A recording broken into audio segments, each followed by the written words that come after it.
The humble aux cord, the distinct shape, the monochromatic palette, the little clicking noises the speakers make when you plug it in, all of these make it an iconic element of evening car trips with friends.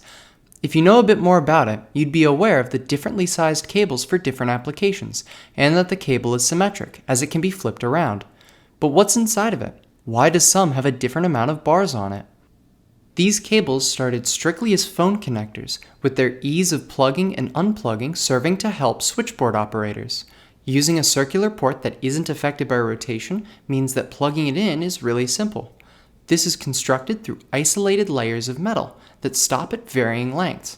The innermost layer becomes the tip, the outermost is called the sleeve, and the layers between are called rings. The bars of plastic are there to isolate the different layers, and shows how many separate sections the cable has. Even if two ports use the same type of cable, that doesn't mean they will necessarily be compatible. For most phones, 4 sections are expected, so plugging in microphones and headphones designed for 3 may produce unexpected behavior. While it won't cause an electrical fire, it may not work or only produce sound in one ear. Even with 4 sections, there can still be incompatibility. The 2 most common standards, CTIA and OMTP, have the microphone and ground connections switched. While some phones can switch the 2 connections back internally, most can't, resulting in non-functional microphones. This incompatibility cost me a good few hours trying to diagnose what was wrong with my phone.